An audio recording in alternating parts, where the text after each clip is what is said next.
चलिए स्टूडेंट्स, आज हम बिजनेस स्टडीज का चैप्टर 2 जिसमें हम पढ़ रहे थे प्रिंसिपल्स ऑफ मैनेजमेंट, उसका थर्ड लेक्चर शुरू करने जा रहे हैं। कितने प्रिंसिपल्स कवर कर चुके थे हम पहले? 5 प्रिंसिपल्स कवर कर चुके थे हम पहले। आज हम 6th प्रिंसिपल से कवर करना शुरू करेंगे। आइए शुरू करते हैं आज की बिजनेस स्टडीज की क्लास। आपके सामने प्रिंटेड नोट्स हैं, उन्हें अपने सामने रखिए। प्रिंटेड नोट्स को यहाँ स्क्रीन पर भी मौजूद है नोट्स। आइए समझने की कोशिश करते हैं इन प्रिंसिपल्स को अच्छी तरीके से। किसने दिए थे प्रिंसिपल्स? Henry Fayol. तो 6th प्रिंसिपल में हेनरी फेयोल ने कहा था subordination of individual interest to general interest। इसका मतलब होता है कि अगर कहीं भी ऑर्गेनाइजेशन का इंटरेस्ट और आपके इंडिविजुअल पर्सनल इंटरेस्ट दोनों आपस में टकरा जाए, दोनों आपस में, तो एक एम्प्लॉय को चाहिए कि वो अपने इंडिविजुअल इंटरेस्ट को छोड़कर ऑर्गेनाइजेशनल के इंटरेस्ट को पूरा, यानी सबऑर्डिनेशन पे आप नीचे रखे अपने इंटरेस्ट किसके इंटरेस्ट की तुलना में? जनरल इंटरेस्ट की तुलना में। इस प्रिंसिपल में फेयोल ने समझाया था कि अगर कहीं भी क्लैश होता है ऑर्गेनाइजेशन के फायदे आपके पर्सनल फायदे में, तो आप अपने पर्सनल हित को छोड़ दें और ऑर्गेनाइजेशन के हित पर ध्यान दें। थोड़ा सा पढ़ते हैं फिर डिटेल में समझते हैं। According to this principle, the interest of an organization should take priority। Priority किसकी होनी चाहिए? ऑर्गेनाइजेशनल इंटरेस्ट की प्रायोरिटी होनी चाहिए। प्रायोरिटी मतलब पहले होना चाहिए ऑर्गेनाइजेशन का interest over the interest of any individual. तो 6th प्रिंसिपल हेनरी फेयोल का था subordination of individual interest to general interest।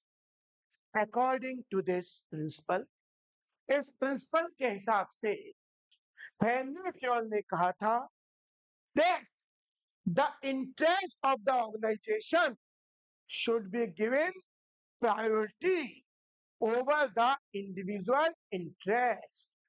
Organisation के इंटरेस्ट को प्रायोरिटी देनी चाहिए किसके ऊपर? इंडिविजुअल इंटरेस्ट के ऊपर, तभी ऑर्गेनाइजेशन को सक्सेस मिलेगी। एक एग्जाम्पल मैंने वैसे ही बना दिया। मिस्टर अमेरिका, किसी व्यक्ति का नाम है क्या?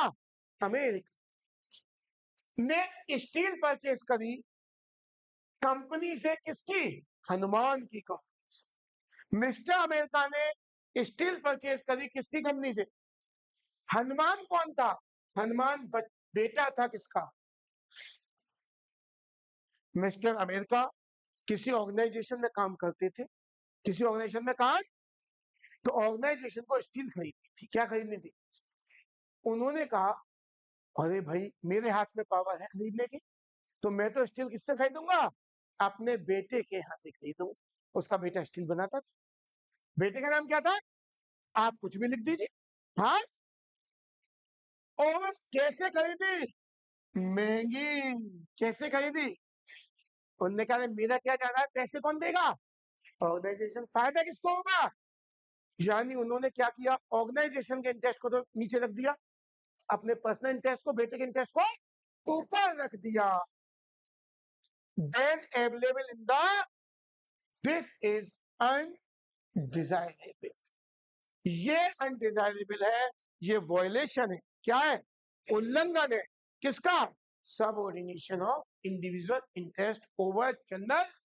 और ऐसा ऑर्गेनाइजेशन कभी भी सक्सेस प्राप्त नहीं कर सकता। एक और एग्जाम्पल देता हूं, एक और एग्जाम्पल देता हूं। मिस्टर अमन एक कंपनी में काम करते थे। मिस्टर अमन पढ़ाई में होशियार थे, चार्टर्ड अकाउंटेंट का क्वालिफिकेशन थी, सीए थे, अच्छे पद पे थे कंपनी। तो कंपनी शादी हो चुकी थी, विचार हुआ चलो मैं घूमने के लिए गोवा चला जाता हूँ। गोवा जाने के लिए इन्होंने एप्लीकेशन दी अपनी कंपनी में कि मुझे 7 डेज की लीव चाहिए। ठीक है, कंपनी ने इनकी लीव सैंक्शन कर दी कि ठीक है साहब चाहिए। अमन जी ने अपनी मर्सिडीज बेंज निकाली, मिसेस को बिठाया, बच्चों को बिठाया और चल दिए गोवा की ओर। अभी मुश्किल से मुश्किल 200 किलोमीटर गए थे, अचानक कंपनी के डायरेक्टर के यहाँ से फोन, बोले मिस्टर अमन जी, आपने जो छुट्टी ली है वो सही है, हम आपको नहीं रोक सकते, आपने छुट्टी पे हैं। पर कुछ अमेरिका से डेलीगेट्स आ रहे हैं, उनके साथ एक मीटिंग होनी है हमारी कंपनी की, बड़ा इंपॉर्टेंट ऑर्डर मिल सकता है अमन जी, अगर आप भी वहां रहेंगे, अगर आप भी वहां तो बहुत अच्छा। मैं फोर्स नहीं कर रहा Aman ji, you are on, आपने छुट्टी तो ले चुकी है, पर अगर आप भी रहेंगे तो अच्छा रहेगा। बताओ अमन को क्या करना चाहिए, गोवा जाना चाहिए? अगर बेवकूफ व्यक्ति होगा तो वो गोवा जाए, वो गोवा। पर समझदार व्यक्ति जानता, हेनरी फेल कह गए थे कि जब आपके ऑर्गेनाइजेशन के इंटरेस्ट क्लैश करें तो आपको अपने इंटरेस्ट छोड़ देने चाहिए। अमन वापस लौटेंगे और मीटिंग को अटेंड, क्योंकि अमन जानते हैं आज भले ऑर्गेनाइजेशन कुछ नहीं कह रहा, पर अगर ये गोवा चले गए तो ऑर्गेनाइजेशन इनका दुश्मन है, बाद में कभी ना कभी इनको नौकरी से बाहर करने के जुगाड़ वो देख ही लेंगे। बात समझ में आ रही है बच्चे? तो subordination of individual interest to general interest का मतलब है, ये 6th प्रिंसिपल है हेनरी फ्योल का। इस प्रिंसिपल के हिसाब से ऑर्गेनाइजेशनल इंटरेस्ट को प्रायोरिटी देनी चाहिए over personal interest if you want the organisation to be success. Example दे सकते हैं, हनुमान वाला दे सकते हैं, अमन वाला दे सकते हैं, कुछ भी आप लिख। Is it clear? अब पॉजिटिव फैक्टर्स, क्या क्या पॉजिटिव फैक्टर्स हैं, क्या क्या फायदे हैं अगर इसको पूरा करते हैं तो, इस प्रिंसिपल को फॉलो करते हैं तो। सबसे बड़ा फायदा यह है कि जब ऑर्गेनाइजेशन को प्रॉफिट होगा, अब अमन नहीं गए, ऑर्गेनाइजेशन को कॉन्ट्रैक्ट मिल गया बहुत बड़ा, उसे फायदा होगा तो ऑर्गेनाइजेशन भी सोचेगा कि लाओ अपने एम्प्लॉयज को भी कुछ फायदा पहुंचाते। तो क्या होगा, everybody is profited by the profits of the, अगर कंपनी को प्रॉफिट होगा तो सबको प्रॉफिट को फायदा। दूसरा, ऑर्गेनाइजेशन के ऑब्जेक्टिव से पूरे हो पाए। तीसरा, अच्छा कोऑर्डिनेशन बनेगा इंडिविजुअल और ऑर्गेनाइजेशनल गोल्स। कोई दिक्कत? अच्छा कोऑर्डिनेशन बनेगा, ऐसा नहीं है कि अमन गोवा की ट्रिप कैंसिल करके आ गए, मीटिंग करें तो ऑर्गेनाइजेशन तुरंत कहेगा अमन जी अब हम आपको 1 हफ्ते की छुट्टी देते हैं, पहले 1 हफ्ते की देते हैं, 10 दिन की देते हैं, आप गोवा घूम के आइए। और क्या आप मर्सिडीज बेंज से जाते हैं, आप फ्लाइट से जाइए, पेमेंट हम करेंगे। बिल्कुल बेटा, ऑर्गेनाइजेशन देता, जब वो देखता है कि आप अपने पर्सनल टेस्ट को छोड़ रहे हैं, ऑर्गेनाइजेशन भी आपको फायदे देता है। Is it clear? तो 3 फायदे हो गए। पहला फायदा, कंपनी को प्रॉफिट होगा तो सबको फायदा होगा। दूसरा फायदा, ऑर्गेनाइजेशन गोल आसानी से अचीव होंगे। और तीसरा, अच्छा कोऑर्डिनेशन बनेगा इंडिविजुअल ऑर्गेनाइजेशनल गोल्स। अगली बात आती है consequences of violation of this principle. अगर इस प्रिंसिपल को नहीं करते हम ऑर्गेनाइजेशन में, हम लागू नहीं करते सबऑर्डिनेशन को, तो क्या हो? पहला, एम्प्लॉय को सफर होगा, नो, क्योंकि आज हो सकता है अमन बाबू खुश हो कि मैं तो गोवा गया, मैंने नहीं सुनी कंपनी की, मगर बाद में यही कंपनी अमन बाबू को रुलाकर रख लेगी, इनका वर्कलोड बढ़ा देगी, एक तय तय से पेशेंट करना शुरू, अगर वो उसके फायदे की नहीं सोचेंगे। दूसरा, हिंड्रेंस का मतलब जानते हो, रुकावट। हिंड्रेंस अचीविंग ऑर्गेनाइजेशनल, क्योंकि जब अपने अपने इंटरेस्ट की सोचेंगे एम्प्लॉइज तो ऑर्गेनाइजेशन गोल कभी भी अचीव, सब अपने फायदे की सोचना शुरू कर देंगे। तीसरा, इंक्रीज इन, एक दूसरे के प्रति जेलेसी भी बढ़नी शुरू हो जाए। Is it clear? क्या सिक्स और सिक्स प्रिंसिपल क्लियर है आप सभी को? पक्का? किसी को डाउट है इस प्रिंसिपल में? बेटा बताइए। हाँ, वायलेशन का हिंड्रेंस में अचीव ऑर्गेनाइजेशन गोल, जब सब लोग अपनी अपनी सोचेंगे तो जो ऑर्गेनाइजेशन के गोल थे वो अचीव। अगर गोल क्या था कि मीटिंग होती, हमें वो मिलता, अमन बाबू ने अपनी सोच ली, किसी ने अपनी सोच ली, तो मीटिंग कौन करेगा? तो रुकावट पैदा हो जाएगी और इसको अचीव करने। कोई डाउट? पक्का? Moving on to next principle which is principle number 7, that is remuneration to M. Henri Fayol ने एक बात और कही थी, भैया देखो, अगर आपको काम लेना है तो जिससे काम ले रहे हो ना भैया, उसकी भी सोचो, उसे भी फेयर रेम्यूनरेशन दो। ऐसा नहीं है कम पैसे में जाने की कोशिश करो तो एम्प्लॉय पूरे मन से काम नहीं करेंगे। दिस प्रिंसिपल एम्फेसाइजेस याद नहीं रहे तो states that employ should be paid fair remuneration. मेरा क्या मतलब, ये नहीं कि बहुत ज्यादा, सही रेम्यूनरेशन होना। पता चले और जो फैक्ट्री वाले हैं वो तो दे रहे हैं 50,000 रुपए महीने, आप दे रहे हो 30,000 रुपए महीने, तो एम्प्लॉय कभी खुश नहीं है। तो ये प्रिंसिपल ये कहता है कि employee should be paid fair remuneration, वे should give him at least a reasonable standard of, कम से कम इतना रेम्यूनरेशन तो होना चाहिए कि वो रीजनेबल स्टैंडर्ड ऑफ लिविंग से जी। ठीक है, तो 7th प्रिंसिपल क्या था फ्योल का? 7th प्रिंसिपल था रेम्यूनरेशन टू एम्प्लॉयज। इस प्रिंसिपल में फ्योल ने एम्फेसिस दिया था, स्ट्रेस दिया था, जोर दिया था इस बात का कि जो एम्प्लॉय है उसे आप फेयर रेम्यूनरेशन दें, और ये फेयर रेम्यूनरेशन एटलीस्ट इतना होना चाहिए कि वो नॉर्मल स्टैंडर्ड ऑफ लिविंग जी। कोई डाउट? डिफरेंस है। सैलरी में भी क्या केवल आती है सैलरी, रेम्यूनरेशन में सैलरी भी आती है, बोनस वगैरह सब चीजें इंक्लूड हो जाती है। आइए, फेयर रेम्यूनरेशन किस हिसाब से डिटरमाइन होता है? कैसे पता चले रेम्यूनरेशन फेयर है? पहला, financial capacity of the concern, का मतलब होता है ऑर्गेनाइजेशन। ऑर्गेनाइजेशन की फाइनेंशियल कैपेसिटी कैसी है?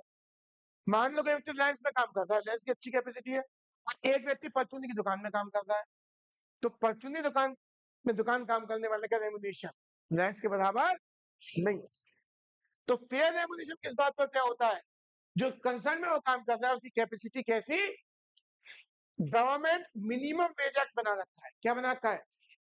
कम से कम इतने वेजेस तो देने ही, इससे कम वेजेस पे आप काम नहीं ले सकते। और तीसरा, आपके कंपटीटर्स कैसे वेजेस दे रहे हैं, इन तीन बातों को ध्यान रखकर फेयर रेम्यूनरेशन तय।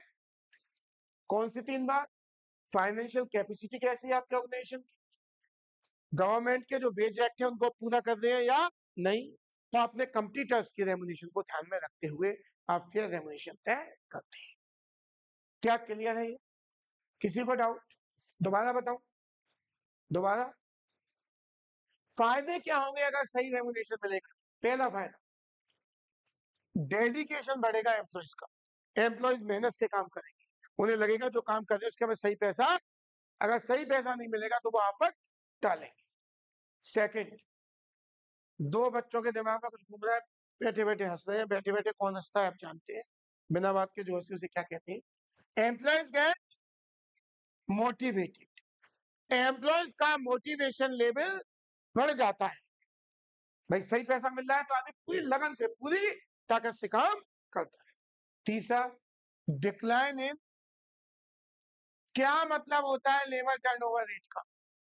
लेबर टर्नओवर रेट का मतलब होता है वो लेबर जो जॉब छोड़कर चली जाती है, तो जब फेयर रेम्युनरेशन मिलेगा तो लेबर जॉब छोड़कर नहीं जाएगी, तो जो आपका लेबर टर्नओवर रेट है वो क्या हो जाएगा, कम हो जाएगा, क्योंकि लेबर कम छोड़कर जाएगी। लेबर टर्नओवर रेट का मतलब होता है वो लेबर जो काम छोड़कर चली जाती है।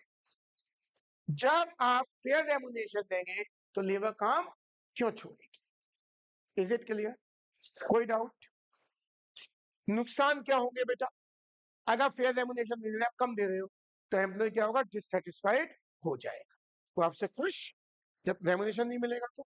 दूसरा, उसका मोटिवेशन लेवल कम हो जाएगा, और तीसरा, वो ज्यादा छोड़कर काम जाएगा, इंक्रीज हो जाएगा लेबर टर्नओवर रेट।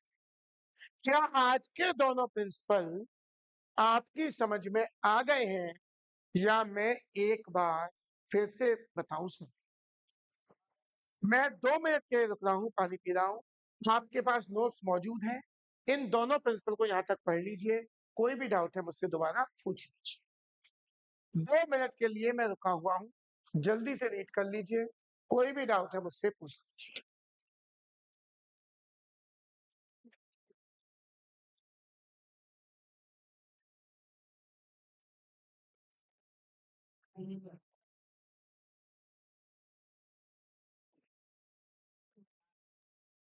मैं 2 मिनट रुका हुआ हूँ, पढ़ लीजिए, कोई भी डाउट है मुझसे पूछ लीजिए, अदरवाइज हम आएंगे अगले प्रिंसिपल। सिंपल भाषा है नोट्स की, अगर थोड़ी भी आपको इंग्लिश आती है आप उन्हें अच्छे से लिख सकते हैं। मैंने पूरी कोशिश करी है नोट्स बिल्कुल सिंपल और इजी भाषा में आपको बना के दूं, ताकि आपको कोई भी परेशानी ना हो।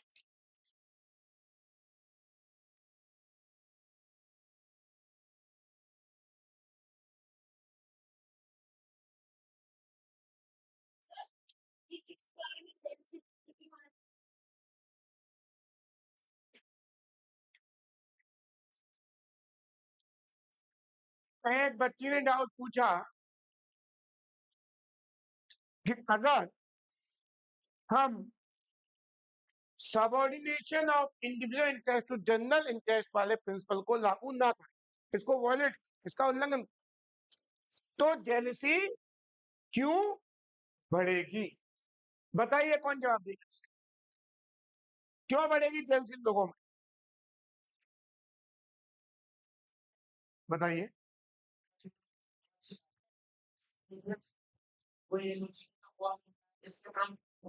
जेलसी इसलिए बढ़ेगी, अगर मान लो मैंने जो अमन के साथ बिल दिया था, अमन गुआ चला जाते, वो सोचते कि नहीं, तो जो बचे हुए थे वो सोचते हम ही क्या पागल है, हम तो ऑर्गेनाइजेशन की सोच रहे हैं, अब वो मौज ले रहा, तनख्वाह तो वो भी ले रहा है, तो वो लोग अमन से जेलस हो जाएंगे या नहीं? लीव पे गया है पर काम तो जरूरी था, मान लो वो लीव पे गया था तो मैं भी गया हूँ, मैं काम छोड़ के आ गया कि मैं तो ऑर्गेनाइजेशन के गोल को ध्यान दूंगा, तो मैं तो ऑर्गेनाइजेशन गोल के लिए अपने पर्सनल गोल छोड़ रहा हूँ, वो नहीं छोड़ रहा, तो मैं सिर्फ जेलस होऊंगा या नहीं होऊंगा? बताओ। अभी यहाँ पे 2 बर्गर रखे, एक आप खा रहे हो, परी खा रही है, तो कोई बात नहीं है, एक ही बर्गर रखा, अकेली परी खा रही है, तो फिर आप जेलस हो जाओ। इज इट क्लियर बेटा? दोबारा बताओ, shall I repeat it? Any other doubt? चलिए, गुड। जो भी डाउट आए प्लीज पूछिए। क्लियर है बेटा? जेलस वाला पॉइंट दोबारा बताऊं? Now let's begin. अब हम एथ प्रिंसिपल पर आएंगे। किस पर आएंगे? एथ। एथ प्रिंसिपल क्या कहता है? Centralisation and decentralisation. मैंने बताया था सेंट्रलाइजेशन, पहले बताया था इसके चैप्टर के शुरू में। सेंट्रलाइजेशन का मतलब होता है सारी पावर्स को अपने पास है, सारी पावर्स को। डिसेंट्रलाइजेशन मतलब होता है पावर को डिस्ट्रीब्यूट कर देना। अगर अंबानी सारी पावर अपने पास रखे, क्या वो रिलायंस को चला पाएंगे?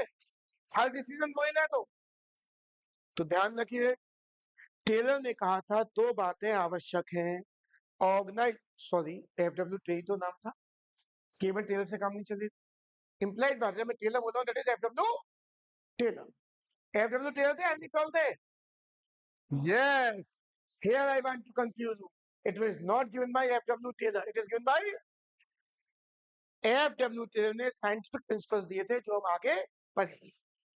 तो ध्यान रखना, हेनरी फ्योल ने कहा था कि सेंट्रलाइजेशन और डिसेंट्रलाइजेशन दोनों ही जरूरी है किसी भी ऑर्गेनाइजेशन के सक्सेस के लिए। कुछ चीजें तो सेंट्रलाइज्ड होनी चाहिए और कुछ चीजें डिसेंट्रलाइज्ड होनी। कुछ डिसीजन मेकिंग तो हमें अपने पास ही रखनी, अगर हम हर चीज डिसेंट्रलाइज कर देंगे तो भी मामला गड़बड़ है। चलो start.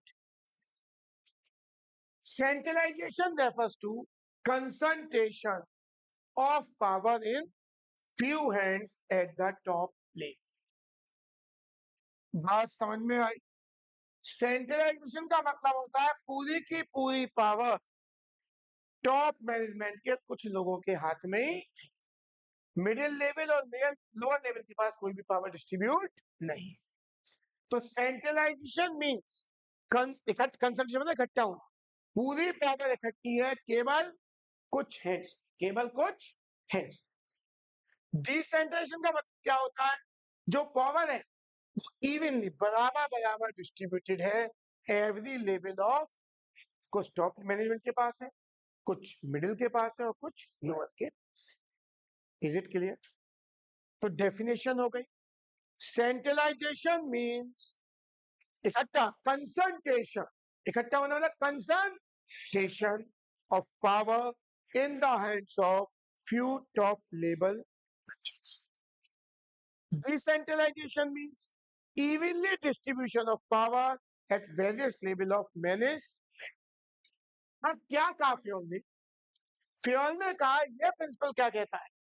There should be a perfect balance होना चाहिए decision making authorities at all level of, जिन्हें डिसीजन लेना है, जो डिसीजन लेना है वही तो होती है बेटा, उन्हीं पे तो पावर होती है। तो वो क्या है? परफेक्ट बैलेंस होना चाहिए, ना उन पे ज्यादा पावर होनी चाहिए ना कम। Degree of centralisation and decentralisation will depend upon the circumstances in which the company is, कितना डिसेंट्रलाइजेशन होना चाहिए और कितना सेंट्रलाइजेशन, ये डिपेंड करता है उस कंपनी में जिसमें व्यक्ति काम। मान लो मुझ जैसा ऑर्गेनाइजेशन है तो यहाँ तो डिसेंट्रलाइज गुंजाइश, मैं अकेला ही हूँ, यहाँ सब कुछ सेंट्रलाइज होगा। कोई छोटा ऑर्गेनाइजेशन है वहां भी सेंट्रलाइजेशन हो सकता है, कोई बड़ा ऑर्गेनाइजेशन है तो वहां आपको कुछ सेंट्रलाइज करना पड़ेगा, कुछ डिसेंट्रलाइज। बहुत बड़ा ऑर्गेनाइजेशन है तो काफी चीजें डिसेंट्रलाइज करनी। तो कितनी डिग्री सेंट्रलाइजेशन हो, कितनी डिग्री डिसेंट्रलाइजेशन हो, ये डिपेंड करता है उस टाइप ऑफ ऑर्गेनाइजेशन में जिसमें आप काम करते हैं। कोई डाउट? लार्ज ऑर्गेनाइजेशन में क्या होता है?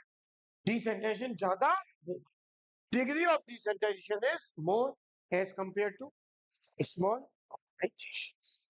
क्या कोई डाउट है? दोबारा रिपीट करूं, अगर आई है, सबसे पहले आपने डेफिनेशन दे दी सेंट्रलाइजेशन और डिसेंट्रलाइजेशन। कैसे दी? Centralisation means concentration of power in the hands of few top level management officials. Decentralization का मतलब क्या है? Even distribution of power at various level of management. कोई डाउट यहां तक? दूसरा आपने पढ़ा कि ये प्रिंसिपल ये कहता है कि परफेक्ट बैलेंस होना चाहिए अथॉरिटीज और रेस्पॉन्सिबिलिटीज के, कितनी सेंट्रलाइजेशन है और कितना डिसेंट्रलाइजेशन होना, कितने डिग्री सेंट्रलाइजेशन होगा या डिसेंट्रलाइजेशन होगा, ये डिपेंड करता है किसके ऊपर? वर्किंग कंडीशन जिस ऑर्गेनाइजेशन में आप काम कर रहे हैं। अगर आप लार्ज ऑर्गेनाइजेशन में काम कर रहे हैं तो डिसेंट्रलाइजेशन ज्यादा होगा, स्मॉल में काम कर रहे हैं डिसेंट्रलाइजेशन। कोई दिक्कत? क्या फायदे होते हैं सेंट्रलाइजेशन और डिसेंट्रलाइजेशन? सबसे पहला, तेजी से डिसीजन मेकिंग हो। अगर अंबानी सब चीज सेंट्रलाइज कर ले तो एक डिसीजन लेने में भी क्या लगेगा? महीनों लगे, जबकि डिसीजन ले आता है सेकंड से। तो क्या होता है? अगर सेंट्राइजेशन डिसेंशन हो रहा है तो क्विक डिसीजन मेकिंग क्या होगी। दूसरा फायदा क्या है, सुपीरियर्स का वर्कलोड। अब हर बात के लिए सुपीरियर्स कोई नहीं देखना, लोअर लेवल पर डिसीजन लिए जा। अरे अगर सारे डिसीजन चंद लोग लेंगे तो उन पर लोड ज्यादा हो जाएगा नहीं, और डिसेंट्राइजेशन कर देंगे तो उनका लोड। तो दो सबसे बड़े फायदे डिसेंट्राइजेशन के हैं, एक तो हो जाएगा क्विकनेस इन वर्क, कोई भी वर्क में डिले नहीं होगा, डिसीजन मेकिंग बहुत तेजी से होगी, प्रॉम्प्ट होगी। और दूसरा क्या होगा, जो ओवरलोड थे, जो ओवरलेड थे सुपीरियर लेवल के, हाई लेवल के, उनका ऑफिस उनका लोड कम हो जाएगा। Is it clear? बोलिए क्या नुकसान है, क्या नुकसान है अगर हम इस प्रिंसिपल को वॉयलेट करते हैं तो। क्या नुकसान होंगे अगर हम सेंट्रलाइजेशन और डिसेंट्रलाइजेशन नहीं करते, पूरी चीज सेंट्रलाइज कर देते हैं या पूरी चीज डिसेंट्रलाइज कर देते हैं। पहला नुकसान होगा अगर कंप्लीट सेंट्रलाइजेशन हो जाएगा तो एक ही व्यक्ति को सब डिसीजन लेने हैं तो डिले होगी किसमें, डिसीजन। और अगर कंप्लीट डिसेंट्रलाइज हो जाएगा तो हर चीज हमने डिसाइड कर दी तो लोग अपनी अथॉरिटी को गलत इस्तेमाल करेंगे। Is it clear? Shall I repeat it again और shall I move to the next principle? क्या पूरा नुकसान, नुकसान अगर सब कुछ सेंट्रलाइज हो जाएगा सब कुछ, तो क्या नुकसान होगा उससे, एक ही व्यक्ति को सब डिसीजन लेनी है तो उस टाइम लगाए, कितने डिसीजन लेगा भाई, है तो उसमें 24 घंटे ही। मान लो सारे डिसीजन अंबानी लेना शुरू कर दे कि मैगी पे कितना डिस्काउंट देना है, साबुन पे कितना डिस्काउंट देना है, सॉस कितना वो करना है, तो पगला जाए, तो डिले हो जाएगा डिसीजन मेकिंग में। आज उस पर जाएगी कहीं और 6 दिन में बताएगा, तब तक तो मेरा स्टोरी खत्म हो जाएगी। तो इमीडिएट डिसीजन मेकिंग के लिए क्या है, डिसेंट्रलाइज होना जरूरी नहीं है। और अगर हम पूरी तरह से सेंट्रलाइज कर देंगे सब चीज, सब सबको सॉरी डिसेंट्रलाइज कर देंगे सब चीज, सबको अथॉरिटी दे देंगे तो लोग अपनी अथॉरिटी का मिसयूज। Is it clear? मेरा कुछ समझ में आ रहा है, नहीं आ रहा कुछ भी, सही बता ना, नहीं आ रहा, नहीं आया तो बता, मैं स्पीड धीमी करूँ, फिर ये तो आना चाहिए। चलिए आगे आएंगे बच्चों, अगला प्रिंसिपल है स्केलर चेन प्रिंसिपल। स्केलर समझते हैं इसको भी।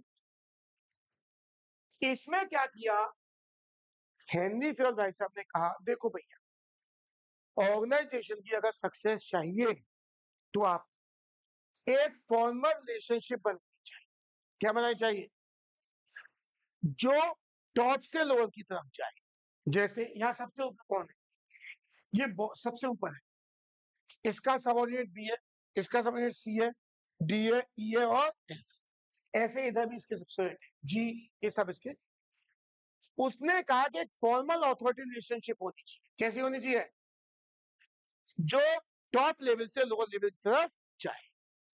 अगर कोई भी ऑर्डर है, कोई भी, तो वो ए सीधा नहीं देगा एफ को, ए किससे कहेगा, बी किससे कहेगा, जी। आप कभी भी देखो, अगर आईजी को कोई ऑर्डर देना है पुलिस में, क्या वो सीधे कांस्टेबल को बुलाता है कि बेटा देख, वो ऑर्डर किसको देता है, डीआईजी को, डीआईजी से आता है एसपी को, एसपी से सीओ को, सीओ से इंस्पेक्टर को, इंस्पेक्टर से सब इंस्पेक्टर को, और ऐसे करके वो, ठीक है, सीधा नहीं जाता। बात समझ रहे हैं बेटा, क्योंकि अगर ये सारे ऑर्डर यही को, तो कभी तो बी को बताने जाए, सी को, इसका तो पूरा टाइम नहीं, इसके अंदर मान लो 250 काम करती है को कैसे। तो ध्यान रखना, उसने कहा स्केलर चेन बननी चाहिए। कैसी बननी चाहिए, स्केलर चेन का मतलब है एक फॉर्मल लाइन ऑफ अथॉरिटी होनी चाहिए। कैसी होनी चाहिए, फॉर्मल लाइन ऑफ अथॉरिटी होनी चाहिए, जो हाईएस्ट से किस करेगी, लोएस्ट, जो मूव करेगी हाईएस्ट इन द स्टेट। हमें स्ट्रिक्टली इस चेन को फॉलो करना। अगर एक की कोई बात कैसे कहनी, ए बी से, जी से कहेगा, जी एस से। इसी तरीके से मान लो एच को अपनी कोई बात रिक्वेस्ट करनी है, छुट्टी लेनी है, तो सीधे इसको आगे एप्लीकेशन नहीं दे, मेरी बात समझे, इनसे रिक्वेस्ट का फ्लो यहाँ होगा, रिक्वेस्ट का फ्लो नीचे से, ऑर्डर का फ्लो ऊपर से नीचे। बात समझ रहे मेरी, बात समझ रहे, बोलिए। स्केलर चेन का मतलब होता है, जो भी कंफ्यूजन हो मैं लिख लूंगा, स्केलर चेन का मतलब होता है कि हर ऑर्गेनाइजेशन में फॉर्मल लाइन ऑफ अथॉरिटी होनी चाहिए, highest to lowest rank in the organisation. ये चेन स्ट्रिक्टली फॉलो होनी चाहिए। It means each communication must move from and vice, vice मतलब कोई इधर से या तो ऊपर से नीचे या नीचे से, मगर किस में जाएगा, फॉर्मल चेन में जाएगा। Important condition here is no step should be overlaid doing. Important step क्या है, कोई भी स्टेप छूटना नहीं चाहिए। अभी एक बच्चे ने पूछा इस तरीके से देर नहीं होगी, होगी, पर अगर ये तरीके नहीं अपनाओगे बॉस तो फिर क्या होगा, आईजी बैठा है एक और कांस्टेबल बैठे हैं 10 लाख, अब छुट्टी चाहिए तो 10 लाख के 10 लाख एक एक करके उसके बाद जाएंगे, वो तो उसको कोई काम ही नहीं कर पाएगा, वो तो ये देखता रहेगा एप्लीकेशन हो गई इसको देना है, कर ही नहीं पाएगा वो काम, कैसे करेगा काम। एक एक आदमी, एक एक जो टॉप ऑफिसर है उसके अंदर लाखों लोग